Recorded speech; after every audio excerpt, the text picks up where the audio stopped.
Saya tak dapat membela diri. Siapa yang membela saya? Berkumpullah pengacara-pengacara, tiba-tiba saja tak diundang, tak diajak, tak diminta, membubuhkan tanda tangan 70 orang pengacara muslim dari Sabang sampai Merauke siap untuk membela Ustadz Abdul Somad. Takbir.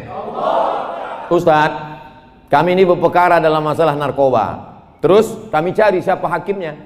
Kami cari hakimnya siapa, datang kami ke rumahnya. Pak, begini begono, begini begono, begini begono ini. Kata hakim, tidak, saya tak mau mengasihi anak bini saya makan haram. Bawa ini pulang. Akhirnya kami tengok dia tak mau duit, kami cari apa hobi anaknya. Anaknya rupanya suka kucing. Kucing Anggora yang pesek, makin makin mahal kucing ini. Kami bawakan anak kucing untuk anak dia. Pak, kalau bapak tak mau duit, ini kami bawakan kucing. Tidak, aku masih punya duit untuk kucing. Jadi sampai hari ini yang punya integritas itu masih ada. Orang-orang yang jujur, yang amanah itu masih ada. Tapi memang dia tak banyak. Mereka ini macam ya perlu dibudidayakan lah.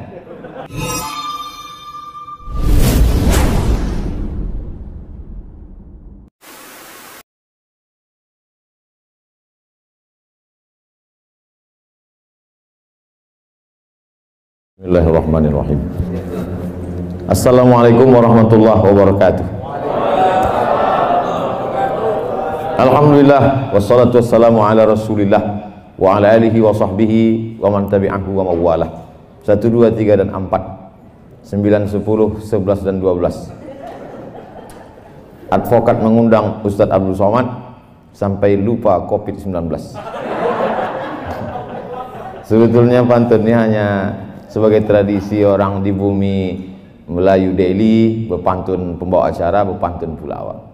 Dimulainya 1, 2, 3 dan 4, kita ikut pula 1, 2, 3 dan 4. Itu saja. Yang saya hormati bapak-bapak, keluarga besar Forum Komunikasi Advokat. Tak dapat saya sebutkan satu persatu. Insya Allah semuanya dimuliakan Allah Subhanahu wa Ta'ala. Tadi sebelum kami kemari sempat makan malam, agak lambat sedikit. Saya katakan ke Bang Iqbal, Ustadz Iqbal Sauki Pulungan LC, Bang cepat sedikit, nanti kalau kita lambat payah ini, nanti dipasangkan orang nih pasal-pasal karet ke kita. Perkara lama kita aja belum selesai, belum SP3 lagi, ini kaki ini sebelah masih tertambat lagi, jangan sampai kena kita pasal-pasal baru. Jadi menjadi advokat ini luar biasa. Selesai pengajian subuh, saya pun keluar dari masjid mau sarapan. Datanglah anak muda. Kata anak muda ini, Ustadz Somad, saya baru selesai S1. Fakultas apa? Fakultas Hukum. Oh, jadi sudah SH? Sudah Pak Ustadz. Rencana lanjut S2 MH? Tidak Pak Ustadz. Kenapa? Saya tak mau jadi pengacara. Banyak yang udah masuk neraka Pak Ustadz. Jadi kamu mau kemana? Aku mau ngambil S1 lagi Pak Ustadz. S1 apa? S1 Hukum Islam. Aku mau taubat, kata dia. Saya orangnya tidak mau menjudge orang, menghukum orang saya tak mau. Saya mengajak dia berpikir. Sambil jalan saya ceritakan sama dia. Kalau tanah ulayat, tanah nenek mama, tanah orang-orang tua kita diambil oleh perusahaan, satu batang karet yang ditanam oleh nenek moyang kita dulu dihargai 1.500 sebatang. Orang kampung tak punya duit untuk menyewa pengacara. Siapalah yang membela mereka? Lama dia diam. Siapa yang siap membela mereka yang tahu hukum konvensional? Sayalah Pak Ustadz, kata dia. Seandainya aku dikriminalisasi orang, dalam ceramah ada yang keseleo lidah, tersalah sedikit, rupanya diviralkan orang, ditangkap orang, tak ada duitku untuk membayar pengacara. Siapa yang membela aku di pengadilan? Lama dia diam. Terus saya tanya, masih kamu mau tinggalkan juga lagi ini? Insya Allah saya lanjut S2 Pak Ustadz. Oleh sebab itu kita ingin mindset orang berubah. Banyak orang beranggapan sesudah dia hijrah, setelah dia taubat, dia mau ikut pengajian, akhirnya dia tinggalkan ini semua. Aku udah kutinggalkan di dunia ini Pak Ustadz, aku mau mati aja. Jadi kalau pengacara-pengacara ini taubat meninggalkan ini, siapa lagi yang bisa berkecimpung di sini? Siapa lagi yang membela alim ulama, para habaib? Siapa lagi yang membela orang-orang susah yang tidak mampu? Tapi ini ada dosanya Pak Ustaz. Dosa-dosa sedikit nanti ku carikan syafaatnya insyaallah. Oleh sebab itu maka ini perjuangan luar biasa. Perjuangan ini tidak hanya dalam tablik akbar, ceramah, khutbah, tausiah, wirid yasin. Tak sesederhana itu guys. Ini kita berhadapan dengan hukum. Kita berhadapan dengan bukan pula hukum fikih, usul fikih, qawaidul fikih, halal, haram, makruh, mubah, syarat, rukun, wajib, sunat, sunat muakkad. Bukan ini.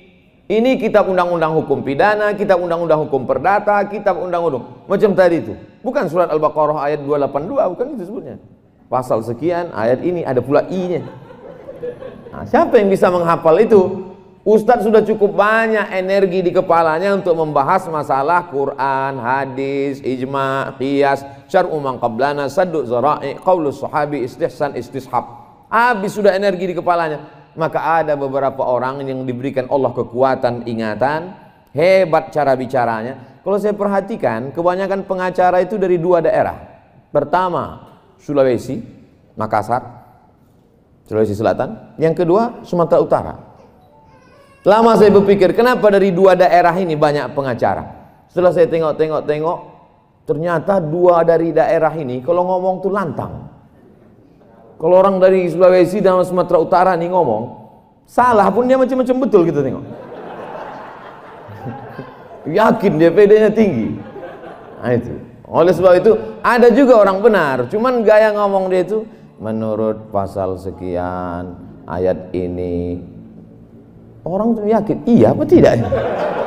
Tapi kalau orang dari Medan ini paten kali dia. Oleh sebab itu maka ini bakat-bakat ini, bakat kemampuan mengingat pasal-pasal, bakat bicara yang lantang tegas dengan pilihan kata yang luar biasa, ditambah dengan keberanian, maka itu bekal yang luar biasa. Ada jaksa penuntut umum, ada hakim yang memutuskan perkara, ada terdakwa yang buta hukum tak mengerti. Maka dia perlu orang yang menasehati dia. Nasihat itu advice. Orang yang menasehati itu, itulah dia para advokat. Atau bahasa lainnya disebut dengan lawyer. Dalam bahasa Arab disebut dengan mustasyar. Mustasyar diambil dari kata syura. Syura diambil dari kata musyawarah. Maka kata Nabi, ma khaba man istasyara, tak sia-sia orang yang mau bermusyawarah, minta pendapat orang yang mengerti hukum. Wa ma nadima man istakhara, dan tidak akan menyesal orang yang mau beristikharah. Saya insya Allah diberikan Allah kesempatan untuk belajar fikih Islam, hukum Islam, Islamic law. Tapi dalam masalah hukum konvensional saya buta, saya tak paham. Maka ketika saya terjerat dalam suatu perkara, bahwa itu ceramah saya 6 tahun yang lalu di dalam masjid, pengajian subuh, bukan pula itu intisari ceramahnya, itu hanya menjawab pertanyaan orang. Lalu kemudian ketika diviralkan, saya tak dapat membela diri.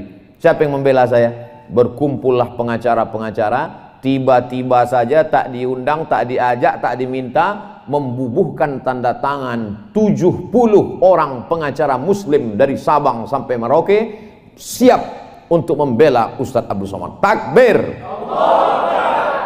Macam mau perang aja. Begitu saya sampai di Jakarta, disodorkan kertas, Ustadz Somad, inilah dia 70 pengacara yang sudah siap membela Ustadz, selengkap dengan segala pasal-pasalnya, bahwa Ustadz berbicara ini di dalam masjid, tidak disuarakan mikrofonnya sampai keluar, bahwa Ustadz bukan inti pembicaraan, judul tema besarnya bukan masalah itu, tapi Ustadz menjawab pertanyaan, maka Ustadz tak bisa dikenakan satu pasal apapun. Meleleh air mata saya, disangka mereka ini saya haru menengok itu. Yang saya pikirkan, cemana membayar 70 pengacaranya. Yang saya pikirkan, mak kacau aku sekali ini ya. Rupanya ditengok mereka saya menangis, datang pemimpin-pemimpin pengacara itu yang hebat-hebat itu, yang terkenal-terkenal itu, duduk mereka, kami dari forum komunikasi advokat ini, kami dari ini, kami dari ini. Apa kata mereka? Saya bisikkanlah, tanya berapa yang bayar? Kami ini Pak Ustadz Somad sudah lillah siap mati kami ini semua. Oh semangatlah saya mendengar siap mati. Jadi maksud cerita saya ini dari awal ini adalah bagaimana kita profesional di bidang. Karena orang kalau tidak dia jalani ini dengan kesiapan mental, dia bimbang-bimbang, ragu dia melangkah. ragu dia bekerja, cemas-cemas dalam hatinya. Dalam perjalanan dari rumah mau ke kantor, mau ke sidang, mau ke pengadilan, mau ke perkara, betul tak yang kebuat nih? Kira-kira dapat pahala atau tidak? Jangan-jangan aku ini masuk neraka. Jangan-jangan, apalagi kalau ditontonnya, ada dulu film saya tonton tentang pengacara yang setiap perkara menang terus, menang terus, menang terus. Rupanya dia ditolong setan. Bintangnya Al Pacino. Bapak Ibu mungkin ingat itu filmnya. Setiap perkara dia menang terus.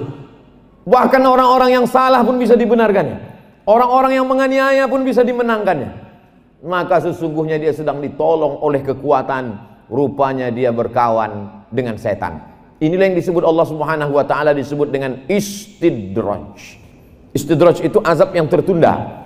Sanastadrijuhum min haitsu la ya'lamun. Salat tak pernah, puasa tak pernah, pengajian tak pernah, kerjanya jahat, membela orang yang salah, tapi rezekinya lancar, perkaranya menang terus, dapatnya ikan-ikan dua, kalau tak ikan paus, ikan hiu.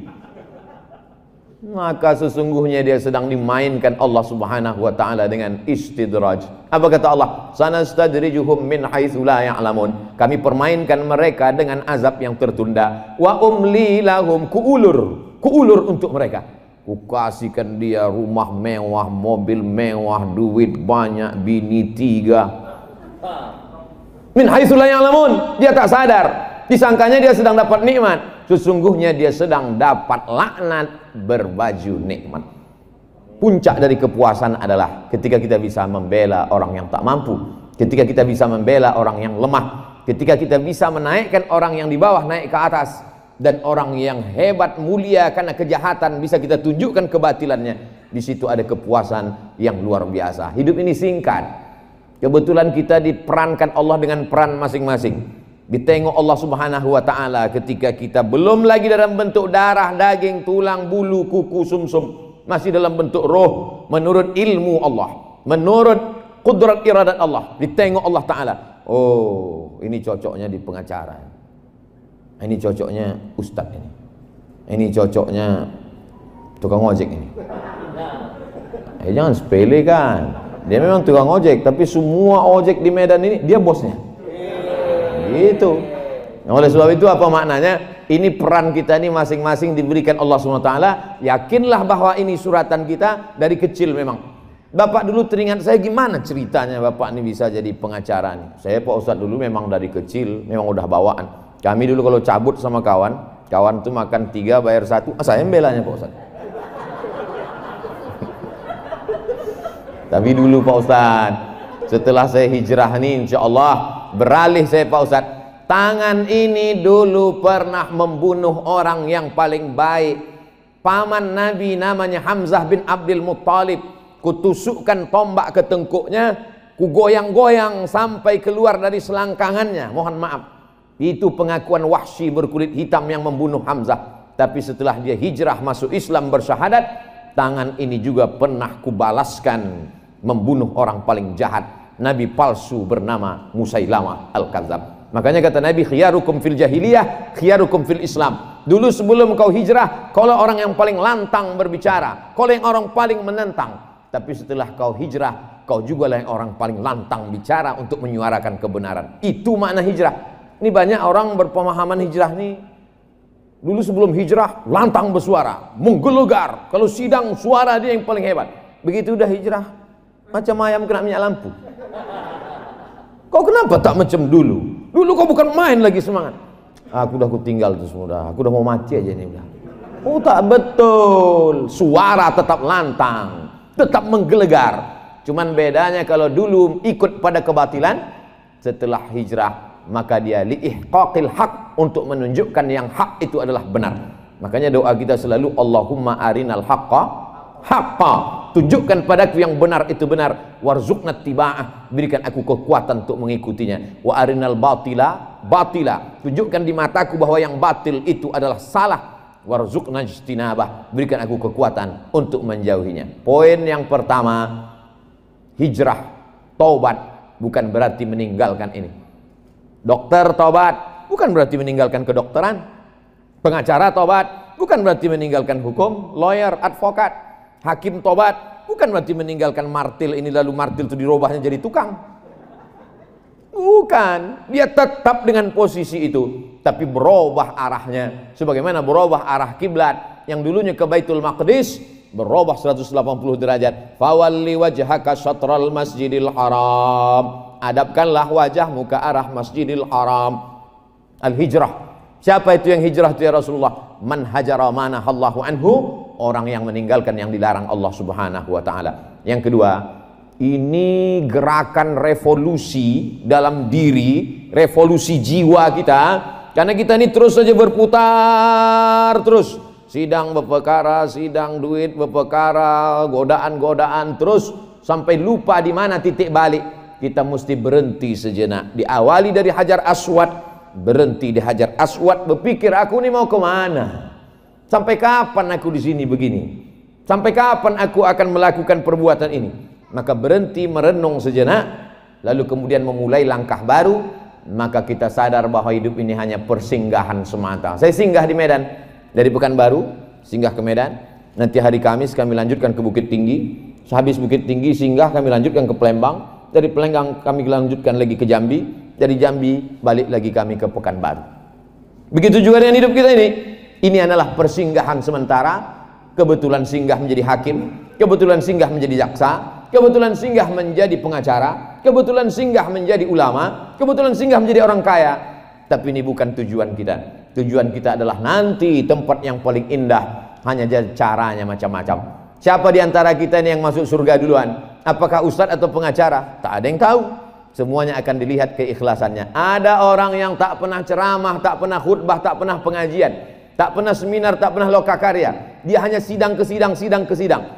Tapi rupanya dia sedang menolong orang susah, menolong fakir miskin, menolong orang teraniaya. Seorang ibu yang melahirkan, yang mengandung, yang membesarkan, tiba-tiba tak ada duitnya, dijualnya kayu anaknya sebesar 2 jari saja.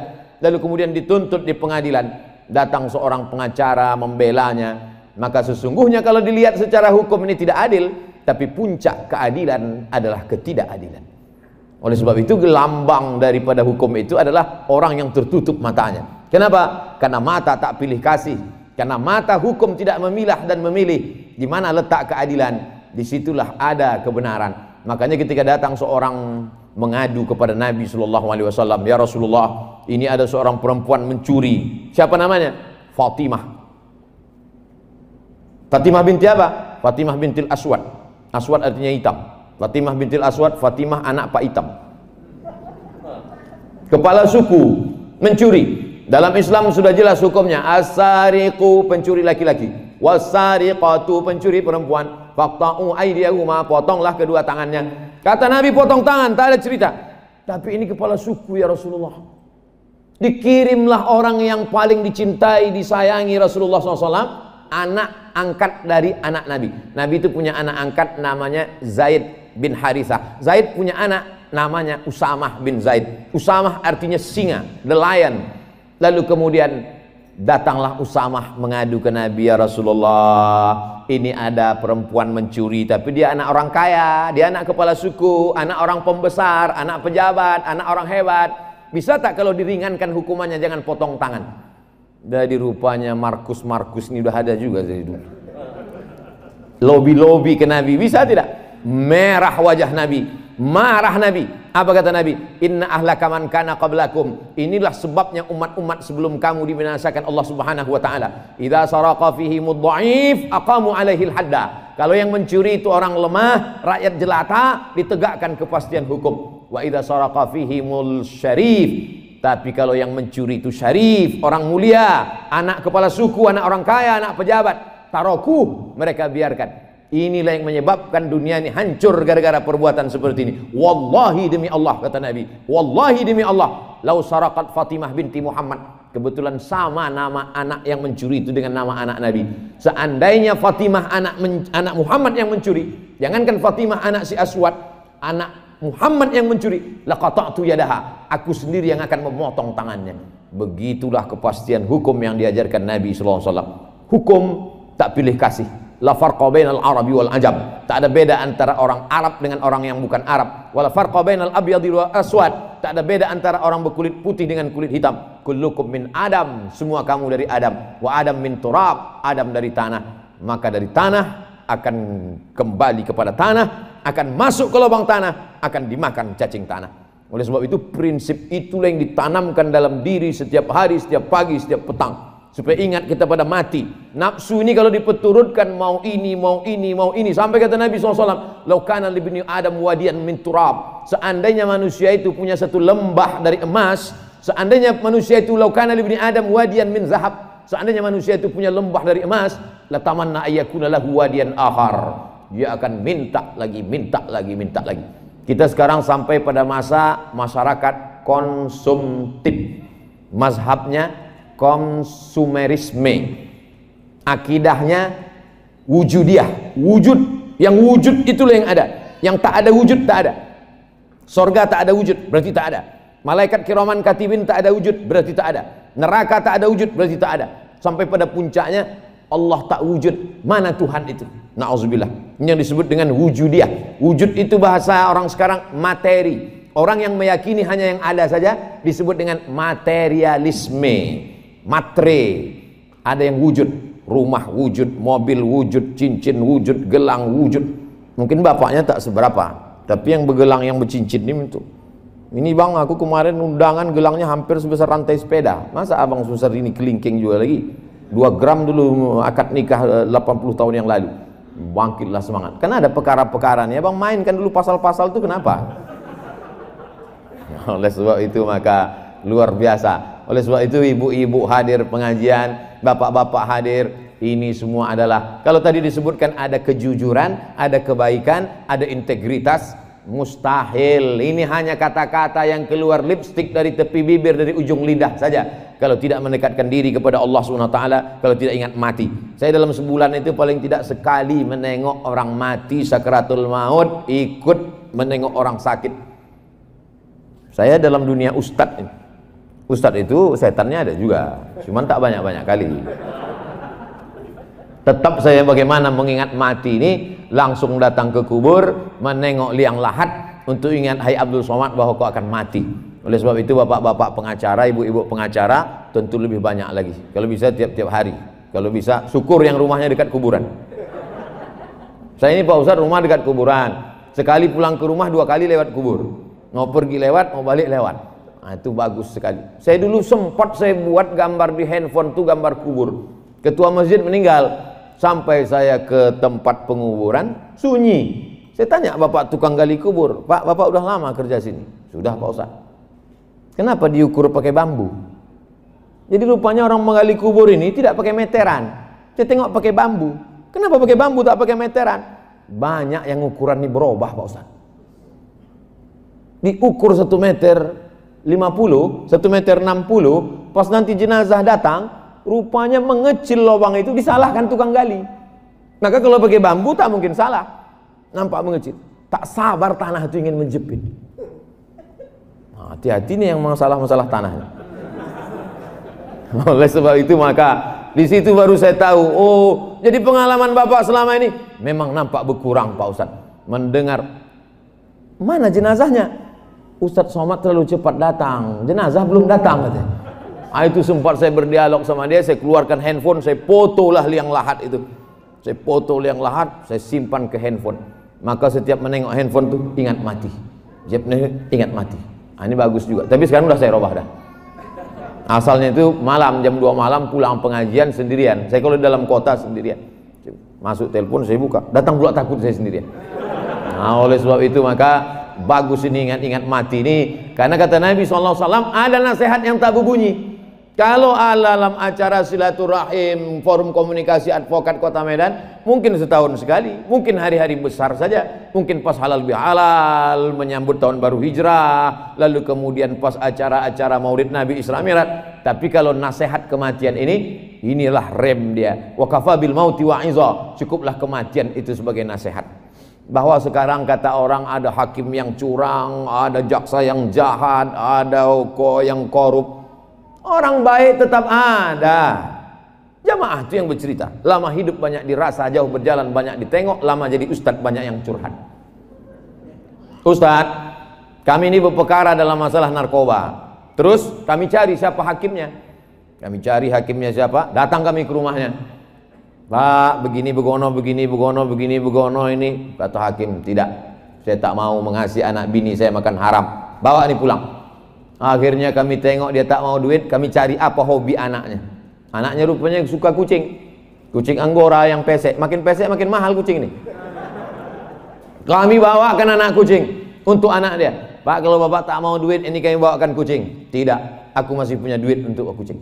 Jadi sampai hari ini yang punya integritas itu masih ada.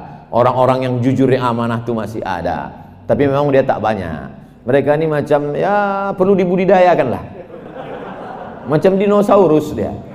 Nah, itu udah hampir punah.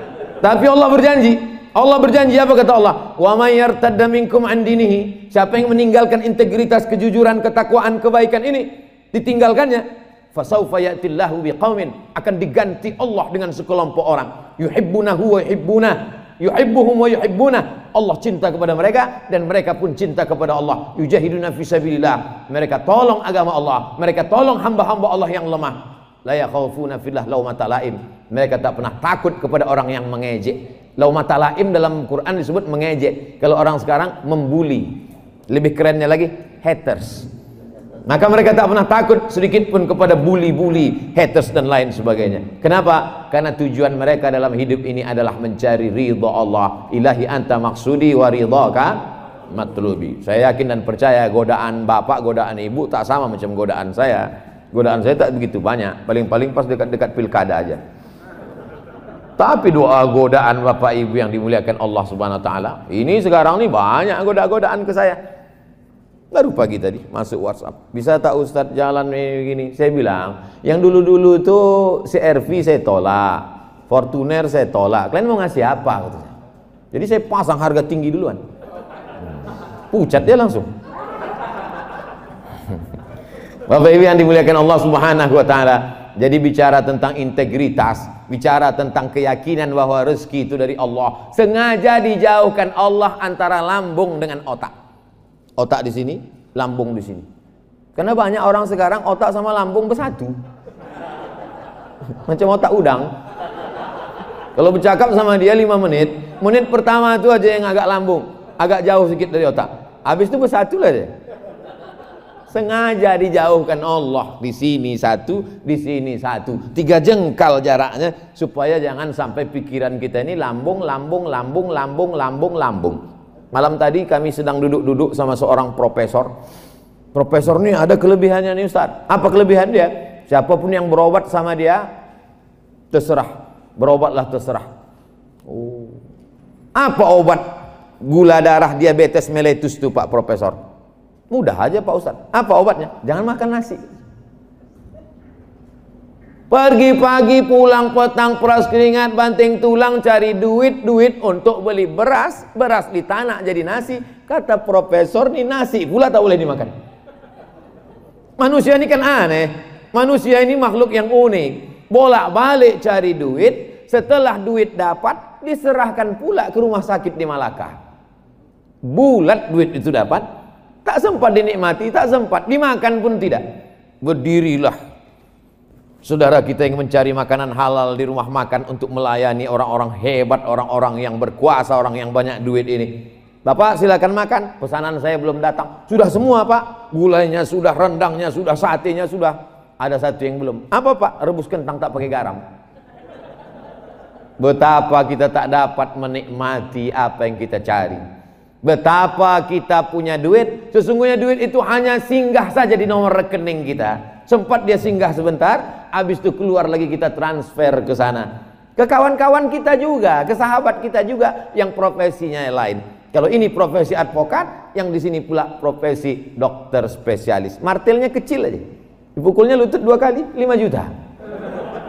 Senternya kecil aja. Suruhnya buka mulut, 5 juta. Sampai takut bapak tuh menutup. Karena bukanya jauh 5, tutupnya berapa kata dia.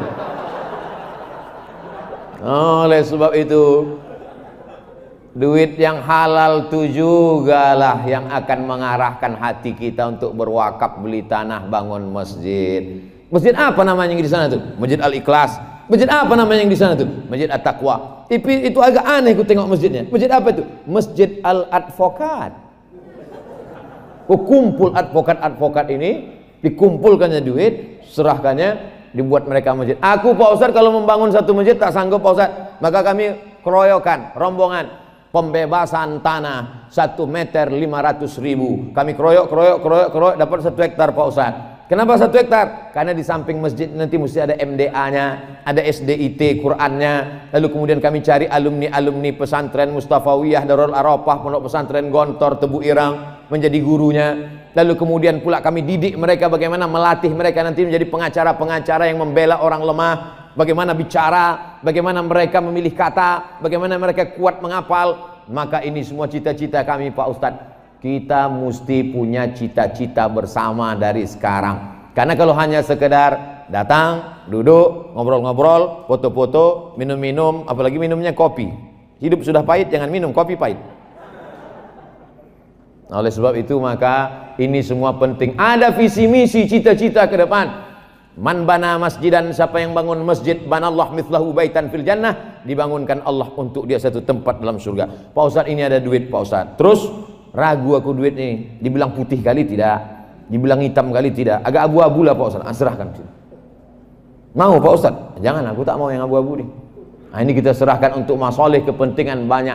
Orang banyak akan menikmatinya. Mati kita, itulah yang akan menerangi kubur, itulah yang akan menolong di alam barzah. Karena kalau diperturutkan dunia ini tak bertepi, macam minum air laut, makin diminum makin haus, makin diminum makin ingin, puncak. Tak sampai kita pada puncak kenikmatan. Nikmat yang paling nikmat adalah ketika menolong agama Allah Subhanahu wa taala. Dulu saya di mana-mana kalau ceramah apa kata protokol? Berikut ini mari kita dengarkan tausiah yang akan disampaikan oleh Dr. Abdul Somad LCMA. Asal naik saya ke atas, mohon maaf jamaah, saya klarifikasi, saya belum doktor. Itu hanya doa saja dari protokol. Dalam hati saya, nanti kalau aku udah doktor, ku buat kartu nama ini sepanjang perangko, sepanjang amplop. Tapi ternyata tidak juga. 24 Desember 2019 dapat saya doktor dari Sudan. Setelah 3 tahun proses perjalanan. Habis itu diundang saya ke Universitas Islam Brunei Darussalam, Universitas Islam Sultan Syarif Ali, diberikan visiting profesor. Habis itu ditulislah nama. Sampai sekarang tak punya kartu nama. Disinilah baru nama saya disebutkan sepanjang-panjang selengkap-lengkapnya. Datuk Seri Ulama Setia Negara Kiai Jagal Mangku Dilaga, Profesor Dr. Abdul Somad LCMA. Tinggal satu aja yang belum disebut, almarhum. Panjang-panjang umur ceramah, baru di komunikasi, forum komunikasi advokat nih. Memang betul loh, advokat itu detail dia, setiap kata itu ingat dia. Karena dia memang kalau salah sedikit langsung kena kan, nampaknya. Oleh sebab itu maka ketelitian, kedetilan, ketajaman analisa, kehebatan menghafal, kecakapan untuk menyampaikannya, itu adalah bakat yang tak dimiliki orang lain. Pengacara dengan ustadz itu beda-beda tipis aja.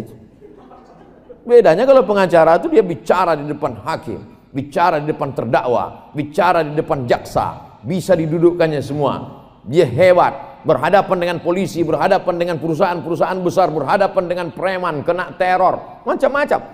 Saya berhadapan dengan pengacara-pengacara di daerah minoritas. Luar biasa perjuangan mereka. Apa kata mereka waktu saya datang? Kami ini semangat karena Ustadz Somad. Kami tengok Ustadz semangat, kami pun bersemangat. Dalam hati saya, aku pun semangat karena kalian pula semangat. Jadi pada hakikatnya kita adalah saling menyemangati, saling bersama, berjamaah, itulah datang kekuatan kita. Alaikum bil jamaah. Malam ini orang semua akan tahu di mana Ustadz Somad itu ceramah. Ustadz Somad ceramah bersama forum komunikasi advokat Kota Medan. Besok di share beritanya. Apa kata haters tuh yang kalian ganggu, ngeri-ngeri sedap kita nanti. Di perkara kan. Baru tahu dia. Bagus juga sering-sering. Udah lama saya ceramah ke Medan ini, baru kali ini diundang advokat. Mungkin kalau dari dulu tak banyak kali apa itu. Perlu kita sering-sering dekat pengacara nih, biar jangan apa kali haters itu kan. Saudara yang dimuliakan Allah Subhanahu wa taala. Yang pertama bahwa jangan tinggalkan ini, karena kalau kau tinggalkan belum tentu ada orang yang lebih baik daripada engkau. Kalau kau tinggalkan tempat ini, apakah kau yakin ada orang lebih baik, lebih suci, lebih berintegritas, lebih jujur, lebih baik daripada engkau? Belum tentu. Maka kau tetap duduk di sana, kau berusaha untuk takut kepada Allah, karena bakat itu tak semua orang memilikinya. Tapi hidup ini harus ada remnya. Sering-sering masuk ke ruang ICU, tengok orang sakit di ruang ICU, itulah kau baru bersyukur. Selama ini kalau kau bicara lantang, hakim jelas mendengar kata-katamu. Terdakwa yang tersudut bisa bangkit semangatnya karena kau bela, karena kau mengerti hukumnya. Jaksa yang menuntut bisa sadar bahwa sebenarnya ada tuntutan yang keliru karena kau meluruskannya. Maka ini adalah amal. Jadi jangan anggap amal soleh. Banyak orang menganggap amal soleh itu baca yasin, tahlil. Kalau cuma baca yasin, tahlil, siapapun bisa. Hebat kali bupati kami ini, Pak Ustadz. Apa hebatnya? Hari Jumat dia sholat Jumat, Pak Ustaz. Apa pula amal bupati sholat Jumat? Hebat kali bupati kami ini, Pak Ustaz. Wali kota kami ini, gubernur kami ini, Pak Ustaz. Apa amalnya? Dia puasa Senin Kamisnya tak tinggal, Pak Ustaz.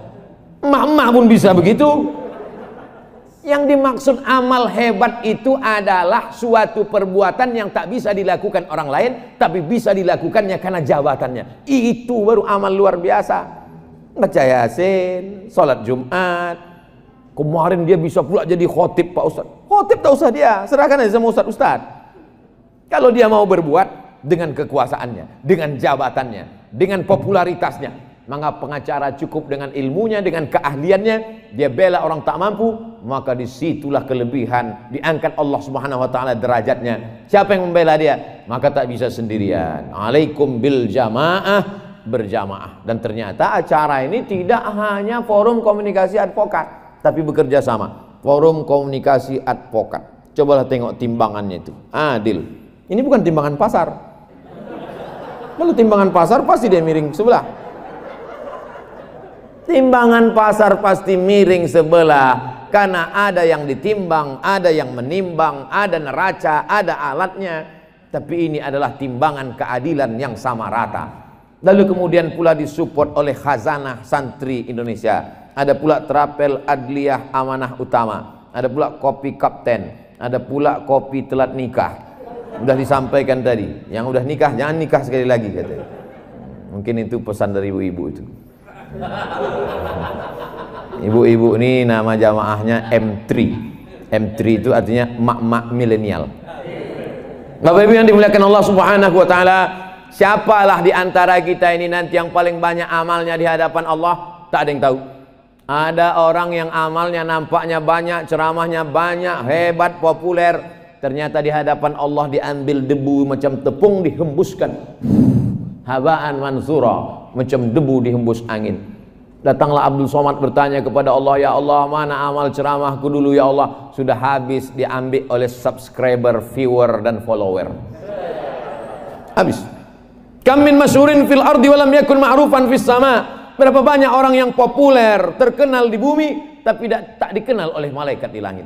Tapi ada orang yang tak dikenal sebagai ustadz, dia tidak khatib Jumat, dia tidak menjadi imam, dia dianggap orang biasa saja, penampilannya mungkin dianggap sebagai preman, dia hanya masuk keluar masuk pengadilan, tapi rupanya amal dia penuh keikhlasan, menolong hamba-hamba Allah yang teraniaya, melaksanakan pesan Nabi. Apa kata Nabi? Unsur akhaka zaliman au mazluman, tolong saudaramu yang menzolimi atau yang dizolimi. Sahabat bingung, kalau menolong orang yang dizolimi kami bisa, tapi menolong orang yang menzolimi macam mana menolong dia? Kata Nabi, angkat tangannya. Ada orang punya kekuasaan, ada orang punya jabatan, menzolimi orang lain, dia angkat tangannya. Itu yang dimaksud Nabi dakwah dengan tangan itu. Man ra'a minkum mungkaran, siapa di antara kamu yang melihat kemungkaran, falyughayyirhu biyadihi, dengan tangan. Tak sanggup dengan tangan, fabilisani, dengan lidah. Tak sanggup dengan lidah, fabiqalbihi, dengan hati. Saya dengan hati aja lah Pak Ustaz. Tak bisa, karena kau punya jabatan, kau punya SK, kau punya tempat praktek, kau punya kenalan-kenalan, kau punya link. Maka manfaatkan ini dalam rangka watawasau bil haq watawasau bis sabr. Bapak Ibu yang dimuliakan Allah Subhanahu Wa Taala, pasang target-target. Kami komunitas ini akan membuatkan santunan anak yatim fakir miskin. Kami komunitas ini akan membangun masjid. Untuk tahun 2021 pembebasan tanah dulu. Tahun 2022 kita akan buatkan SDIT, SMPIT, SMAIT. Tahun 2023 target terus berjalan. Masalah kepengurusan berganti hari, berganti musim berubah, tapi program-program tetap jalan. Itulah yang akan kekal abadi. Lain daripada itu akan tinggal. Pergi pagi pulang petang, buat rumah besar tinggal, mobil mewah tinggal, duit yang banyak tinggal, harta berlimpah tinggal, kawan-kawan sahabat handai tolan tinggal. Yang kekal abadi bersama di alam barzah yarji usnani, yang dua ini pulang ke rumah.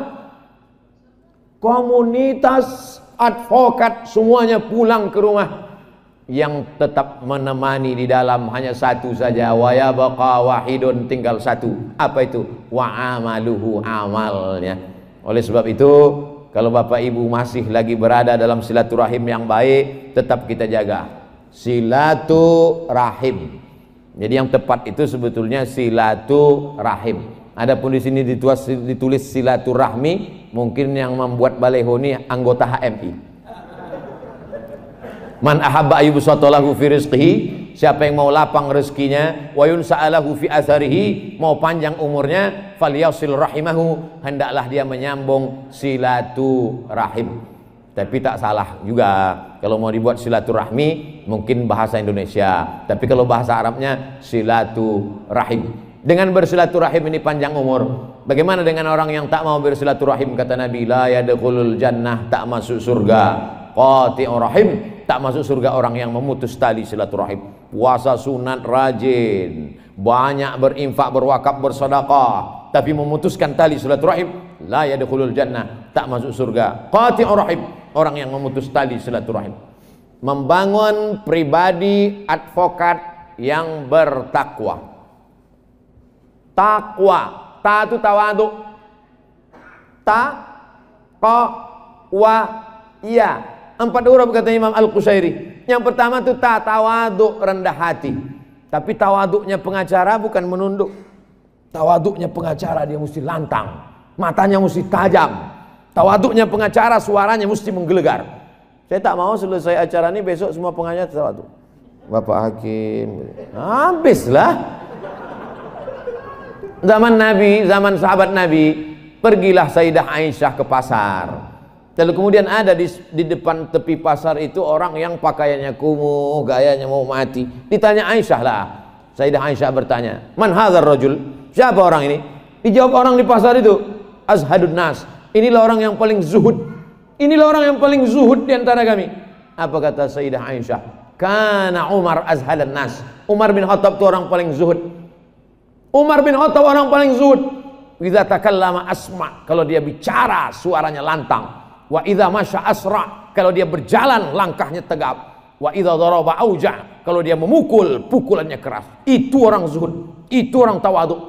Jadi jangan bayangkan tawaduk itu justru di depan orang-orang yang sombong, depan orang-orang angkuh, justru kita boleh angkuh. At-takabbur lil mutakabbir shadaqah. Sombong kepada orang yang sombong, sedekah. Nah, jadi dalam berperkara itu kalau ada orang yang petantang petenteng, sombong pula kita.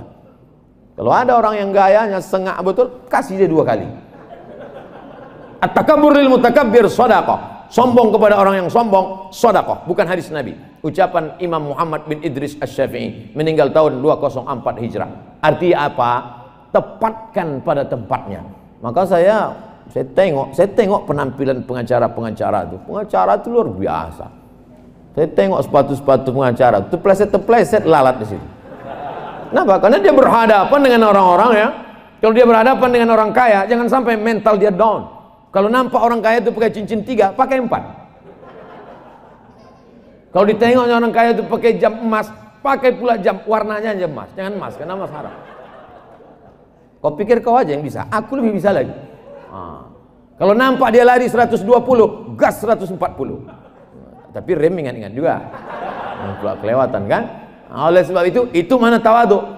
Kapan kita tawaduk, rendah hati, rendah diri, suara pelan? Ketika berhadapan dengan orang miskin, dengan orang susah, di hadapan Allah, rendahkanlah dirimu. Ini kadang banyak orang nih kalau di depan orang miskin, dia yang petantang-petenteng. Di depan pejabat, depan tentara, depan polisi, depan orang punya kuasa, Abang dia ciut. Itu bukan tawadu. Tawadu itu adalah menempatkan sesuatu pada tempatnya. Nah, yang pertama takwa itu adalah tawadu. Yang kedua qanaah. Qanaah itu merasa cukup. Cukup. Hidup ini kan cuma dua, makan, pakai. Cuman itu. Sebelum ke sini kami makan. Habis itu pakai. Pakai sepatu, pakai celana, pakai baju, cukup. Ini ada orang sampai berdiri sampai 50 juta. Sepatu 10. Tegores sedikit menangis. Celana 7, baju apa biasa aja. Kau menjadi orang kaya bukan karena bajumu harga 5 juta, tapi kau beli baju 50 ribu, yang 4.950.000 kau serahkan ke fakir miskin anak yatim. Itulah baru kau kaya. Kau kaya bukan dengan mobilmu yang mewah yang mahal. Kau kaya adalah dengan kesederhanaanmu, tapi bisa kau berikan. Makan paling banyak orang nambuh 2 kali. Tadi kami makan, Mas, tambuh 2 kali. Tak ada orang sampai 3 kali tambuh. Kalau ada tambuh sampai 3 kali perlu diperiksa ususnya berapa meter panjangnya itu. Hidup ini cuma 2, makan, pakai. Yang kedua pakaian. Pakaian paling banyak, saya karena malam saya pakai baju yang tebal, paling banyak 2 lapis, 1 lapis di dalam, 1 lapis di luar. Paling banyak 3 lapis yang pakai jaket. Kalau sampai ada 4 lapis itu bukan kaya, demam, sakit. Oleh sebab itu hidup ini kalau cuma makan, pakai, kita udah selesai dengan itu. Kita tak lagi berpikir mau rumah sebesar lapangan sepak bola, mau mobil mewah, selesai. Kita sudah selesai dengan itu. Makan sudah, pakaian sudah, qanaah. Iqna' bima qasamallahu lak takun aghnan nas. Merasa cukup dengan pemberian Allah, maka kau akan amat sangat berkecukupan. Jadi kalaupun para lawyer, pengacara ini sibuk mencari perkara, sibuk. Orang menjauhi perkara, dia mencari perkara. Kalaupun dia sibuk, maka sesungguhnya ada target-target yang ingin dia capai. Ada target-target akhirat oriented, tujuan yang mau dia pasang. Wara. Menjauhkan diri dari yang subhan, abu-abu. Ustaz Somad, itu pernah kami bawakan duit 1 koper Pak Ustaz. Terus kami bukakan, kami tunjukkan. Apa kata dia? Aku tak mau mengasih anak biniku makan haram. Tutup, bawa balik. Terus gimana Pak? Transfer aja. Tentu dengan cara yang santun. Kadang kalau kita ini menolak, perbuatan kita baik, tapi hati orang sakit. Oleh sebab itu caranya santun. Berapa banyak perbuatan yang baik, tapi kalau udah menyinggung perasaan orang. Pernah Ustaz mengalami seperti itu, ya? Masa iya ceramah cuman 25 menit dikasihnya duit sampai saya intip banyak ini. Ini pasti ada sesuatu ini. Kalau tak ada berada, takkan tempuah besarang rendah. Tempuah sarangnya di atas pokok kelapa. Tapi kalau udah musim padi, turun dia ke bawah. Musim padi ini 5 tahun sekali biasanya. Ini ada apa ini? Tapi tidak pula saya katakan, saya menjaga integritas, bawa ini ke neraka jahanam. Tidak. Alhamdulillah Pak, duitnya sudah sampai. Tapi saya minta staf Bapak untuk menyerahkan ini ke panti asuhan. Mohon izin ya Pak, fotonya saya share. Maka bisa kita berkata tidak. Kenapa? Karena pancing itu tak sempat tertelan kita. Susah kita bicara kalau mulut berisi air. Apa hukumnya nih Pak Ustaz? Nanti kalau kedengaran saya agak begitu bercakap, berarti udah dapat. Ini berarti belum dapat lagi. Oleh sebab itu integritas ini. Ustadz boleh kayak foto KTP-nya? Boleh KTP. Alhamdulillah. Untuk apa nih Pak? Ada nanti mau kirim insya Allah. Alhamdulillah. Ini udah di jalan Pak Ustadz. Gimana? Bisa diterima? Tolong kirimkan gambarnya. Wah, inilah yang lama diingin-inginkan.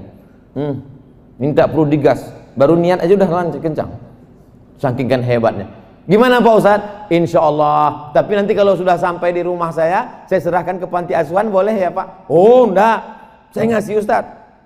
Tapi saya tak bisa, rumah saya kecil, gerasi tak banyak. Nanti kena panas diambil pencuri, perampok. Saya tak ada pengawal, tak ada security. Saya bukan pejabat. Jadi saya serahkan ini ke panti asuhan. Jangan. Jadi gimana? Kalau gitu saya ambil balik. Katanya, ya tak apa-apa. Artinya apa? Caranya lembut. Lebih baik lembut mengena daripada keras tak kena. Apa gunanya keras tak kena? Yang lebih bagus memang keras kena, macam Mike Tyson. Tapi kita kan tak sampai macam itu. Nah, oleh sebab itu maka ini adalah qanaah. Tawadhu sudah, qanaah sudah, wara sudah. Iya, yang paling ujung yakin, punya keyakinan bahwa anak-anak kita itu sudah dijamin Allah rezekinya. Kan itu yang merusak kita. Kita mungkin makan udah cukup, pakaian sudah cukup, tapi anak kita sebelum tidur malam terpikir, cemanalah sekolah anakku nanti. Kalau sekolahnya selesai, di mana pula rumahnya? Macam mana pula kerjanya? Bagaimana pula nanti emasnya? Bagaimana pula kami menikahkan dia? Bagaimana pula ketakutan anak kita tak makan? Itulah yang membuat kita menjadi mencari yang haram-haram. Oleh sebab itu mesti ada keyakinan bahwa rezeki dijamin oleh Allah Subhanahu wa taala. Innama amruhu idza arada syai'an ayyakula lahu kun. Ada rupanya di antara kita ini yang keluar dari rahim ibu kita membawa pakaian satu setel. Ada yang lahir bawa koper? Tak ada. Akhrajakum min butuni ummahatikum. Keluar engkau dari perut ibumu, tapak kakimu 2 jari, panjangmu sejengkal. Itu makanya sering-sering kita nengok akikah. Kalau ada kawan undangan akikah, datang. Ini banyak orang tak mau datang. Kau datang akikah anakku ya? Tak bisa aku nengok kambing. Baru dengar kambing aja udah naik darah tinggiku. Datang untuk melihat diri kita dulu. Bahwa sekarang kita jadi pengacara terkenal, kita menjadi populer, menangani perkara-perkara besar. Begitu juga dengan anak-anak kita ini, rezekinya dijamin Allah. Kita didik saja mereka agama, masuk sekolah tafsir Quran, masuk sekolah tahfiz, masuk pesantren. Setelah itu terserah dia mau jadi apa, tengok bakatnya masing-masing. Aku udah jadi pengacara Pak Ustadz, anakku nih mau lebih hebat lagi dari pengacara. Mau jadi apa anak bapak ini? Ku tengok kemana-mana bawa martil, nampaknya masuk fakultas hukum jadi hakim nanti nih Pak Ustadz, hakim konstitusi Pak Ustadz. Terserah bakat dia mau kemana. Saya mau anak saya ke Mesir lah Pak Ustadz. Yang mau ke Mesir ini bapak apa anaknya? Saya Pak Ustadz. Kalau gitu bapak aja pergi. Jangan paksa anak-anak kita. Tapi untuk yang dasar nih wajib kita paksa. TK Quran, SD Quran, SMP Quran, SMA Quran. Untuk kuliah terserah kau mau kemana. Aku mau ke Amerika ya, tak apa-apa, otak kau Amerika, hati kau tetap la ilaha illallah Muhammadun Rasulullah. Aku mau ke Jepang ya, bagus kau ke Jepang. Dulu Jepang menjajah kita, aku jajah pula anak-anak gadis Jepang tu, kau Islamkan dia sana. Jangan sampai slop Jepang tu aja kita pakai. Oleh sebab itu maka silakan dia sekolah, dia silakan terbang sejauh mata memandang. Di hari petang dia akan pulang. Karena dia tahu di mana letak sarangnya. Di mana dia? Dia akan balik ke Medan, Sumatera Utara, membangun negeri kita menjadi baldatun thayyibatun wa rabbun ghafur. Amin. Bertakwa dalam memperjuangkan keadilan. Yang kita perjuangkan bukan perut kita. Yang kita perjuangkan bukan nama kita. Yang kita perjuangkan bukan pribadi kita. Yang kita perjuangkan adalah keadilan. Salah satu dari nama Allah Asmaul Husna adalah Al-Adlu, keadilan. Kalau mau dekat kepada takwa, dulu huwa aqrabu litaqwa. Bersikap adillah engkau, itu mendekati kepada takwa. Ayat itu pula dibacakan pengacara tadi. Hampir bahan saya habis. Saudara yang dimuliakan Allah Subhanahu wa taala. Tadi saya mulai jam 8:30, sekarang jam 9:30. Di mana-mana saya ceramah selama di Medan ini dikasih orang mimbar. Baru di tempat pengacara inilah tak dikasih mimbar. Kasih. Kita tak bisa minta kan, khawatir kita dikenakannya nanti pasal-pasal karet. Saudara yang dimuliakan Allah Subhanahu wa taala, sampai akhirnya kita mati menghadap Allah. Saya sekarang umur dah 43 tahun. Kalau menurut hitungan Nabi Muhammad 63, lama lagi memang. Tapi kalau ditengok kawan-kawan sekolah dulu, kawan SD udah banyak meninggal, kawan SMP lagi, ditambah lagi Covid, diabetes mellitus, jantung koroner, macam-macam nama penyakit. Maka selalu kita ingat mati, ingat mati. Saya hanya berharap kalaupun ditambah Allah umur ini, hendaknya bertambahlah amal soleh. Kalaupun tak jadi besok pagi hidup, mati malam ini, maka mati itu membuat kita berhenti dari buat dosa. Itu aja. Saya kalau mau tidur malam, ya Allah kalau kau takdirkan aku hidup besok pagi, bertambah amalku. Tapi kalau kau matikan aku malam ini, berhenti dosaku. Habis. Tak perlu muluk-muluk. Tapi bukan berarti setelah itu kita tak ada planning. Tetap ada planning-planning ke depan. Saya tak mau gara-gara ini nanti rapat forum komunikasi advokat, pas Pak Ketua Pak Ahmad Fadli Roza SH bertanya, gimana anggota semua, apa planning kita ke depan? Udahlah Pak, kita serahkan ini kepada Allah Subhanahu wa taala. Kita mau mati aja ini. Bukan begitu. Harus ada planning-planning kita ke depan. Harus ada program-program ke depan. Karena kalau tidak kita akan mundur, kita tidak akan pernah maju.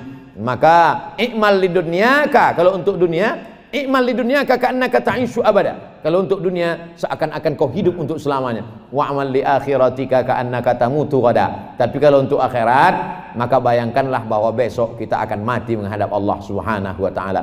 Mudah-mudahan saya termasuk orang yang adil. Bapak Ibu juga termasuk orang yang adil, menjadi pengacara, advokat juga adalah lawyer yang adil. Keadilan kita itulah yang nanti akan kita bawa menghadap Allah Subhanahu wa taala. Amin. Ya'ti yaumal qiyamati bi salatin, ada orang yang mati menghadap Allah, salatnya banyak, wa siyamin, puasanya banyak, wa zakatin, zakat wakaf infak sedekahnya banyak, wa hajjin, hajinya banyak, bolak-balik ke Makkah, tapi ternyata menganiaya orang yang sebetulnya orang itu tak berhak dibuatnya menjadi berhak. Yang sebetulnya orang itu salah dibuatnya menjadi benar, yang benar menjadi salah. Maka mengantrilah orang ini menuntut di hadapan Allah Subhanahu wa taala.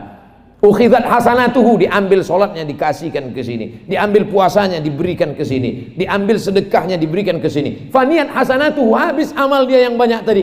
Walam yuqda alaih, sementara yang menuntut dia masih panjang. Apa tak panjang? Sebulan 70 perkara. 70 orang teraniaya, tak semuanya baik betul. Akhirnya dihabiskan.